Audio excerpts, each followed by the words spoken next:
Trauma bonding, narcissistic abuse के शिकार जो विक्टिम होते हैं, विक्टिम में ट्रॉमा बॉन्डिंग पाया जाता है।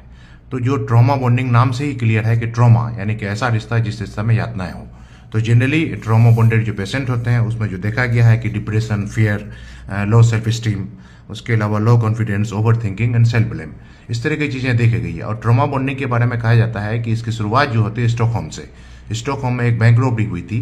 तो डकैतों ने कुछ लोगों को बैंक रॉबरी के बाद बंधक बना करके रखा था। तो उसी में से एक महिला को उस रॉबर से, उस डकैत से प्रेम हो जाता है, और जब उस डकैत को पुलिस उठा करके ले जाती है तो उसको छुड़ाने के लिए पैसा इकट्ठा करती है। तो दोस्तों, एक चीज़ देखा जाता है कि बहुत सारे मामलात में जनरली फैमिली प्रॉब्लम में अगर पति अगर नार्सिसिस्टिक पर्सनालिटी डिसऑर्डर से सफ़र है तो उसकी पत्नी जो है ना उसको सपोर्ट करती है, क्योंकि वो ट्रॉमा बॉन्डिंग की वजह से, क्योंकि ट्रॉमा बॉन्डिंग की वजह से उसको डिसीजन मेकिंग कैपेबिलिटीज़ नहीं होती है, उसको उसके अंदर में डिप्रेशन होता है, वो फियर, डर में होता है या होती है, या फिर क्या कहते हैं उसके अंदर में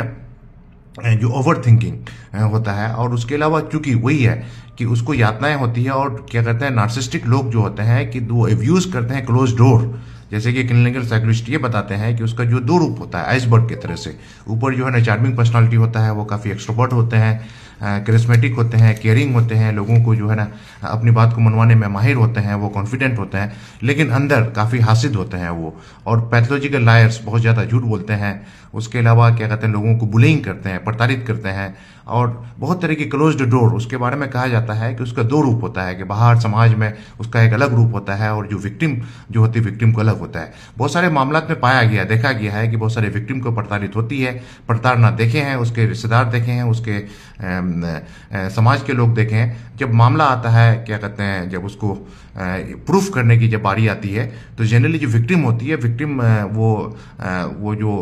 जो नार्सिसिस्टिक लोग होते हैं जो उसको प्रताड़ित करते हैं, फिर उसके खिलाफ बोलने से जो है ना मुकर जाती है। तो उसके पीछे देखा गया है, बहुत ही माइन्यूटली ऑब्जर्व किया गया कि विक्टिम जो होते हैं ट्रॉमा बॉन्डिंग की वजह से, फिर उसके पीछे डर रहता है कि अभी अगर हम सच अगर बात बोल दें तो आगे चल करके ये जो है नार्सिसिस्टिक आदमी और भी ज़्यादा प्रताड़ित करेगा। अगर देखा जाए आजकल, अगर देखा है तो आज के केस में नार्सिसिस्टिक पर्सनालिटी डिसऑर्डर बढ़ रहा है। जैसे कि मैं बता रहा हूँ, नार्सिसिस्टिक पर्सनालिटी डिसऑर्डर का जो है ना यूनिवर्सल मॉरल वैल्यू से गहरा रिलेशन है। तो नार्सिसिस्टिक पर्सनालिटी वाले लोगों को ट्रीट करना तो काफ़ी मुश्किल है, लेकिन हम लोगों को मास लेवल अवेयरनेस करके नार्सिसिस्टिक पर्सनालिटी डिसऑर्डर से बचा सकते हैं, नंबर 1। नंबर 2, जितने भी विक्टिम हैं, तो विक्टिम को बचाने के लिए हम सारे लोगों को काम करने की जरूरत है, क्योंकि यहाँ पर मतलब एक सच्चाई को लाने की जरूरत है। और सच्चाई को लाने के लिए जिस तरह से अलग अलग ऑर्गेनाइजेशंस काम कर रही है, बहुत सारे एनजीओज काम कर रही है, तो समाज के लोगों की भी जिम्मेदारी है कि अगर किसी भी महिला को या किसी भी पुरुष को या किसी को भी कोई नार्सिसिस्टिक आदमी अगर उसको एब्यूज कर रहा है और वो ट्रॉमा बॉन्डेड है, तो उसको सपोर्ट किया जाए।